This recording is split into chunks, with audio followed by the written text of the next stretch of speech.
सनातन हिंदू धर्म में तुलसी के पौधे का महत्व सबसे अधिक है। इसकी सबसे पहले पूजा भगवान विष्णु जी ने की थी। श्री हरि कहते हैं, जिस प्रकार से देवी लक्ष्मी से वैकुंठ को ऐश्वर्य प्राप्त है, उसी प्रकार से वैकुंठ में तुलसी के कारण ही पवित्रता प्राप्त है। पृथ्वी लोक पर जिस स्थान पर भी तुलसी का पौधा होगा, उस स्थान पर कभी बुराई का वास नहीं होगा। ऐसा स्थान सबसे अधिक पवित्र होगा। इसी कारण से हमें हमारे घर में तुलसी का पौधा अवश्य ही लगाना चाहिए। तुलसी के पास दीपक जलाने से क्या होता है, आइए जानते हैं इस प्राचीन महान कथा के माध्यम से, जो भगवान श्री कृष्ण ने देवी सत्यभामा को सुनाई है। दोस्तों, एक समय की बात है, देवी सत्यभामा भगवान श्री कृष्ण के पास आकर उनसे पूछने लगती है, हे स्वामी, आपने मुझे तुलसी के पौधे को जल देने का महात्म्य सुना दिया है, लेकिन तुलसी के पास दीपक जलाने का क्या महात्म्य है? रोज शाम को तुलसी के पास दीपक क्यों जलाया जाता है? इससे मनुष्य को कौन सा फल प्राप्त होता है? तुलसी के पास दीपक जलाने की विधि क्या है तथा दीपक लगाते समय कौन से मंत्र का उच्चारण करना चाहिए? कृपया आप मुझे विस्तार से बताइए। भगवान श्री कृष्ण कहते हैं, हे देवी, आज तुमने समस्त संसार के कल्याण की भावना से बहुत ही उत्तम प्रश्न किया है। तुम्हारे इस प्रश्न का उत्तर देने से पूर्व मैं तुम्हें एक प्राचीन इतिहास सुनाता हूं, जिससे तुम्हें तुम्हारे सभी प्रश्नों के उत्तर मिल जाएंगे। शाम को तुलसी के पास दीपक जलाने से जो फल मिलता है, उसी का वर्णन मैं इस कथा में करूंगा, इसीलिए तुम इस कथा को ध्यानपूर्वक सुनना। इस कथा को ध्यान से पूरा सुनने मात्र से ही मनुष्य को 100 वर्षों तक तुलसी के पास दीपक जलाने का पुण्य प्राप्त होता है। देवी सत्यभामा कहती है, हे प्रभु, मैं इस कथा को सुनने के लिए उत्सुक हूं, कृपया आप इस कथा को मुझसे कहिए। तब भगवान श्री कृष्ण देवी सत्यभामा को वह कथा सुनाने लगते हैं। हे देवी, पूर्वकाल की बात है, दक्षिण दिशा में तुंगभद्रा नाम की एक बहुत बड़ी नदी है। उसी नदी के किनारे पर हरिहरपुर नाम का एक अत्यंत सुंदर नगर बसा हुआ है। उसी नगर में हरि दीक्षित नाम के एक ब्राह्मण निवास करते थे। वे अत्यंत गुणवान, चरित्रवान, धर्म कार्य करने वाले तथा वेदों के मार्ग पर चलने वाले थे। उन्होंने समस्त शास्त्रों का अध्ययन किया हुआ था। उसी ब्राह्मण की एक पत्नी थी, जिसे लोग दुराचारा कहकर पुकारते थे, क्योंकि उसके कर्म ही उसके नाम के अनुसार थे। वह सदैव ही अपने पति को अपमानित करती थी, अपने पति के लिए कुवाच्य कहती थी, पति को भयंकर दुख देती थी, पति के लिए कभी भोजन नहीं बनाती थी। उसने उसके पति के साथ कभी शयन नहीं किया, कभी उसके साथ प्रेम से व्यवहार नहीं किया। पति के मित्र परिवार के लोग घर पर आते तो वह स्त्री उनको अपमानित करके भगा दिया करती थी और स्वयं काम भाव से उन्मत्त होकर निरंतर अन्य व्यभिचारिणी स्त्रियों के साथ घुमा करती थी। उसका मन पति को छोड़कर पराये पुरुषों में लगा रहता था। उसने कभी अपने पति से प्रेम से बात नहीं की, किंतु पराये सुंदर सुंदर पुरुषों के संग बैठकर बातें करती थी। पराये पुरुषों को मोहित करने के लिए सज धज कर गांव में घूमने जाया करती थी। कभी वह वन में किसी वृक्ष के नीचे खड़ी रहकर सुंदर पुरुषों की राह देखने लगती और किसी दुष्ट पुरुष को मोहित करके उसके संग भोग विलास किया करती थी। फिर एक दिन वह दुराचारिणी स्त्री वन में जाकर एक वृक्ष के नीचे खड़ी हो गई। उसका चित्त काम से भरा हुआ था। वह किसी सुंदर कामी पुरुष की राह देख रही थी, किंतु बहुत समय निकलने के बाद भी उस स्थान पर कोई पुरुष नहीं आया। इसीलिए वह अत्यंत दुखी हो गई और प्रियतम की खोज में इधर उधर देखने लगी। उस दिन उसका सारा परिश्रम व्यर्थ हो गया। वहां पर खड़ी होकर वह नाना प्रकार की बातें कहकर विलाप करने लगी। हाय, आज तो इस मार्ग से कोई भी सुंदर पुरुष नहीं आया। अब मैं कैसे अपनी काम शांति करूं? आज की रात कैसे बीतेगी? वह जोर जोर से विलाप करने लगी। उसी जंगल में एक भयानक बाघ निवास करता था। उस पापिनी स्त्री की आवाज सुनकर वह जाग गया और उछलकर उस स्त्री का भक्षण करने के लिए उसके पास आ गया। उस भयंकर बाघ को देखकर उस स्त्री के पसीने छूटने लगे। वह भय से थर थर कांपने लगी। वह स्त्री कुछ करती, इतने में ही उस बाघ ने अपने पंजे से उसे घायल कर दिया और वह स्त्री जमीन पर गिर पड़ी। जमीन पर गिरते ही वह स्त्री चिल्लाते हुए बोली, अरे बाघ, तू किस लिए यहाँ पर आया है? मुझे क्यों मार रहा है? मैं यहाँ पर अपने प्रियतम को खोज रही थी। तू मुझे छोड़ दे। मेरा भक्षण करके तुझे क्या मिलेगा? उस स्त्री की यह बात सुनकर वह भयानक बाघ क्षण भर के लिए रुक गया और हंसता हुआ बोलने लगा, हे दुष्टा, आज विधाता ने तुझे मेरा ग्रास नियुक्त किया है। तुझ जैसी पापिनी स्त्रियों को भक्षण करना ही मेरा काम है, तभी मुझे इस शरीर से मुक्ति मिलेगी। वह स्त्री कहने लगी, हे बाघ, तुम कौन हो? मुझे सच सच बताओ, तुम्हें किस कारण से बाघ होना पड़ा और तुम मुझ जैसी स्त्रियों का भक्षण क्यों करते हो? पहले मुझे सारी बात बताओ और फिर मेरा भक्षण करो। फिर वह बाघ कहने लगता है, हे पापिनी, मैं तुझे मेरे पूर्व जन्म का वृतांत सुनाता हूँ, किस कारण से मुझे बाघ होना पड़ा। पूर्व काल में दक्षिण देश में मल्लापहा नाम की एक नदी है। उस नदी के तट पर एक मुनिपर्णा नाम की नगरी बसी हुई है। उसी नगरी में मैं निवास करता था। मैं एक ब्राह्मण का पुत्र था और नदी किनारे बैठकर यज्ञ आदि कार्य किया करता था। मैंने उस जन्म में अनेक पापियों के लिए यज्ञ किए, उन पापियों के घर का भोजन किया। मैंने धन के लोभ से अनेक पापियों के लिए कार्य किए। जिन वस्तुओं का दान ब्राह्मण को नहीं लेना चाहिए, उन वस्तुओं का दान भी मैंने ग्रहण किया।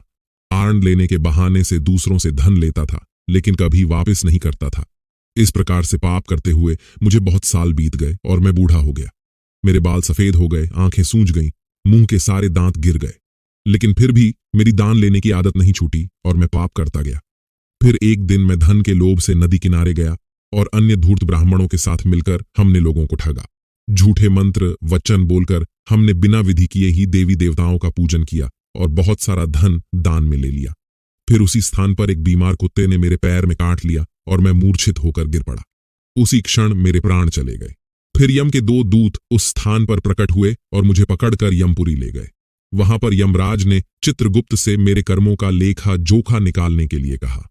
फिर चित्रगुप्त कहने लगे, हे धर्मराज, इस ब्राह्मण ने घोर पाप किए है। इसने दूसरों से झूठ कहकर धन लूटा है, विधि से पूजा ना करके झूठे मंत्र बोलकर भगवान का अपमान किया है। इसीलिए यह पापी ब्राह्मण केवल नरक जाने के ही योग्य है। फिर यमराज ने अपने दूतों को आदेश देकर मुझे नरक की अग्नि में डाल दिया। अनेक वर्षों तक नरक की सजा भोगने के बाद मुझे बाघ का शरीर प्राप्त हुआ और मैं इस दुर्गम वन में निवास करने लगा।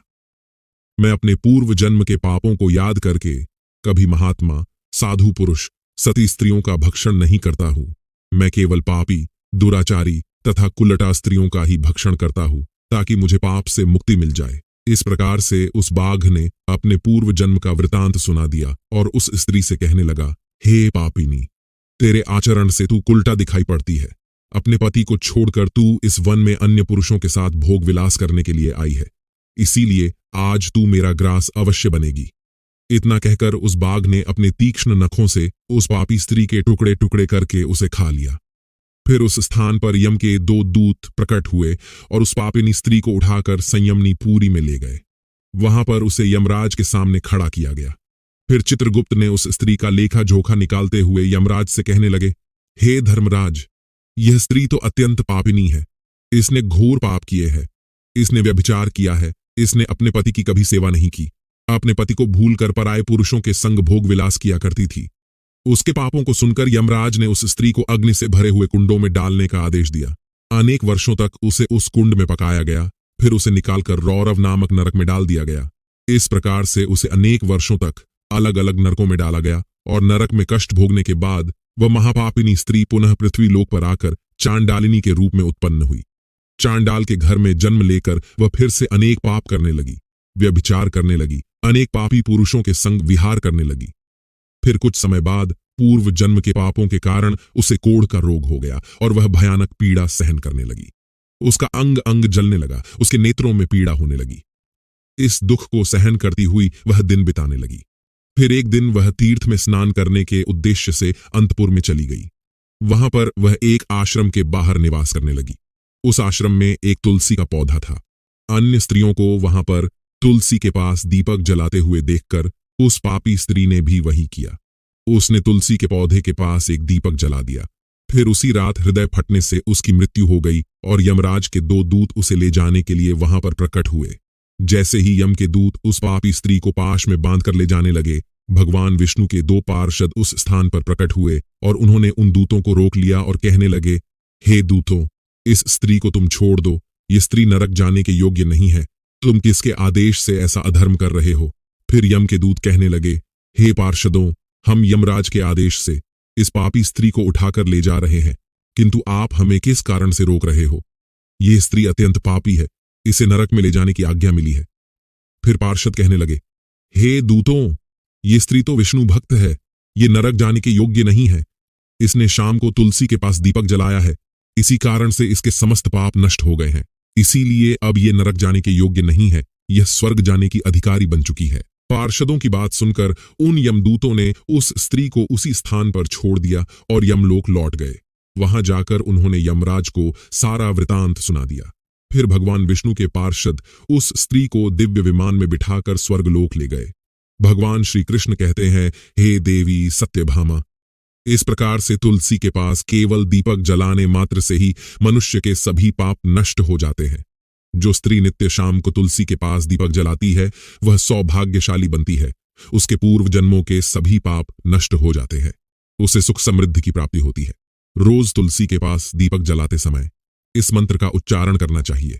ओम तुलसी देव्यै च विद्महे विष्णु प्रिययाय च धीमहि तन्नो वृंदा प्रचोदयात्। श्री कृष्ण कहते हैं, हजारों अमृत के घड़ों से नहलाने पर भी श्री हरि को उतनी तृप्ति नहीं होती जितनी वे मनुष्यों के द्वारा तुलसी का एक पत्ता चढ़ाने से प्राप्त करते हैं।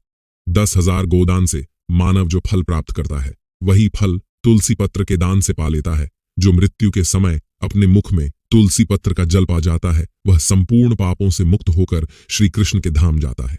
तो दोस्तों, इस प्रकार से भगवान श्री कृष्ण ने तुलसी के पौधे के पास दीपक जलाने का महत्व बताया है।